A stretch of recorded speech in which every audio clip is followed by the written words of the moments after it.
Aqui no meu canal eu já gravei 2 vídeos falando sobre zumbidos no ouvido. Em um vídeo eu comentei sobre alguns medicamentos que podem causar zumbido no ouvido. Inclusive algumas pessoas falaram, você esqueceu tal remédio, você também esqueceu de tal remédio. Só que existem mais de 200 medicamentos conhecidos que podem causar zumbidos de ouvido. E naquele vídeo, se não me engano, eu falei de 7 ou 10 medicamentos. E não daria para eu comentar de todos os 200 medicamentos, pessoal, é muito remédio. E o outro vídeo eu comentei um pouquinho sobre dicas que uma pessoa pode realizar, né, para melhorar um pouco esse zumbido de ouvido. No vídeo de hoje eu vou explicar para vocês alguns exames de sangue que uma pessoa ela pode fazer para levar para o médico, para já facilitar o trabalho dele e de repente encontrar a causa desse zumbido de ouvido. Se você se interessa em saber quais são esses exames de sangue, fica até o final do vídeo. Não se esquece também de se inscrever aqui no canal, de você deixar um seu like, seu comentário no final do vídeo dizendo o que você achou e também de ativar aquele sininho de notificações, que é muito importante para você receber avisos sempre que eu postar vídeo novo. Eu posto 4 vídeos por semana aqui no canal falando sobre saúde. Muito prazer, meu nome é Christian Morato, eu sou médico e você está assistindo mais um vídeo aqui no meu canal sobre saúde.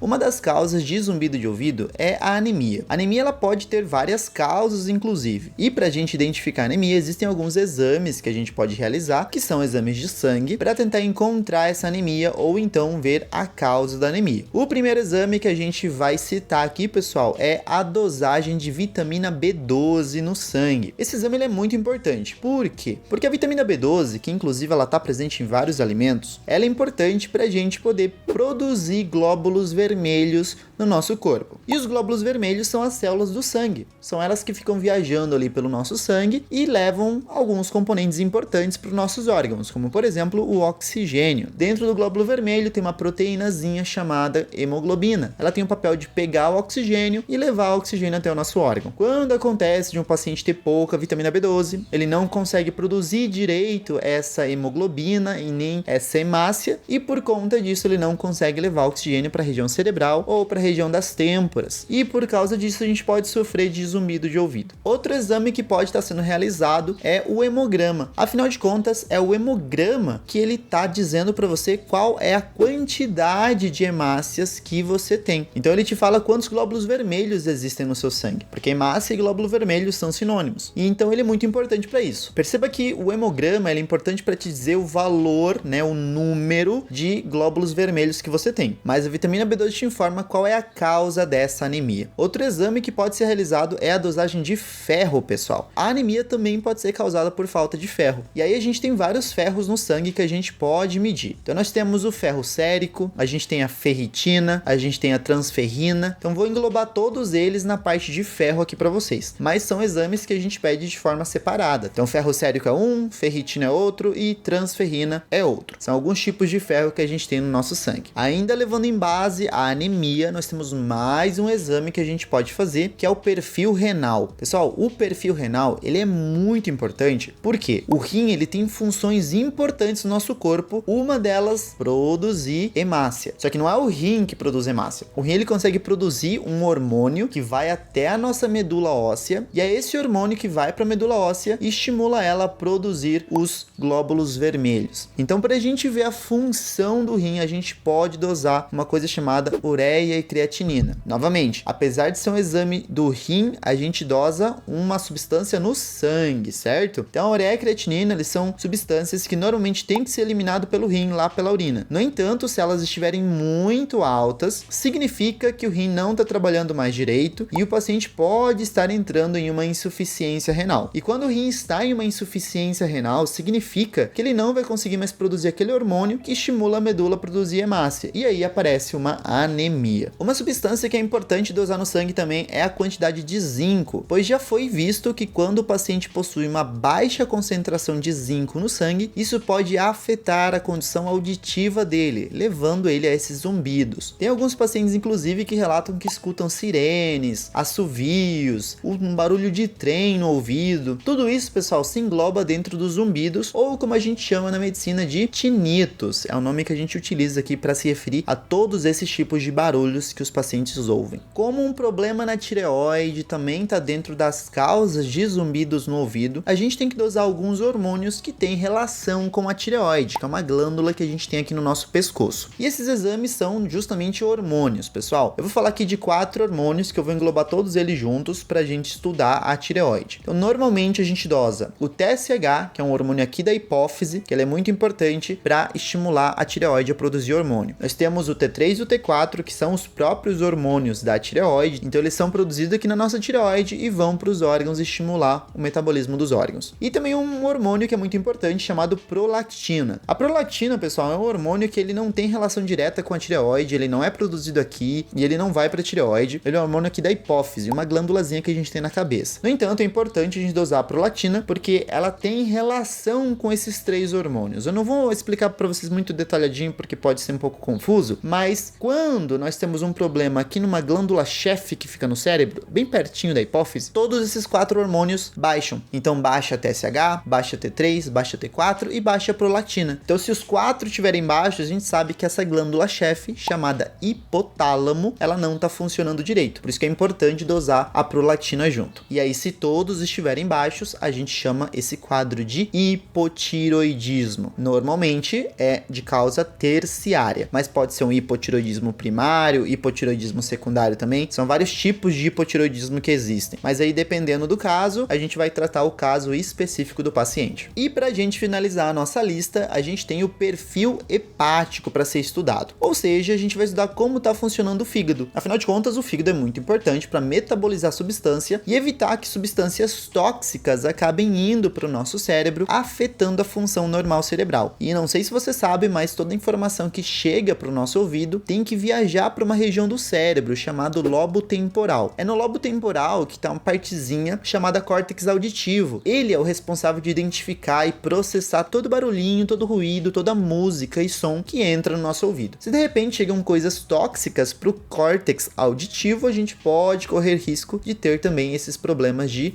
zumbidos. Então, para a gente estudar a função do nosso fígado, a gente pode dosar algumas coisas no sangue, como por exemplo as bilirrubinas, que são substâncias que não podem concentrar muito no nosso sangue. Inclusive, elas são eliminadas em 2 lugares. Elas são eliminadas pelas fezes e elas são eliminadas na urina. São elas que pintam a nossa urina de amarelo ou as fezes de marrom. Se a bilirrubina ela acumula no corpo, o nosso corpo começa a ficar mais amarelo. E é aquilo que a gente conhece como icterícia, né? Antigamente, os pacientes chamavam de tirícia, né? Hoje em dia, o nome correto que a gente sempre tem que ensinar para os pacientes é que é icterícia o nome. E outra substância que a gente dosa são algumas enzimas produzidas lá no fígado que elas também não podem estar muito altas. As 2 enzimas são chamadas de TGO e TGP. Alguns lugares também chamam elas de AST e ALT, mas são as mesmas substâncias. Todos esses exames citados aqui são exames de sangue. São 7 exames de sangue bem importantes que a gente pode fazer para tentar identificar a causa desse zumbido de ouvido. É importante ressaltar, pessoal, que existem pacientes que têm zumbido de ouvido sem causa aparente, ou seja, a gente não encontra uma causa, a gente estuda todos os exames de sangue estão normais, o paciente não tem histórico de ter tomado nenhum tipo de medicamento que possa ter causado esse zumbido, mas o zumbido apareceu nele. E é importante dizer também que a maioria das causas de zumbido de ouvido são causas benignas, ou seja, não colocam em risco a vida do paciente. Então, se você tem esse zumbido, não se preocupa. Lógico, procure a causa, mas não fica muito preocupado com sua condição.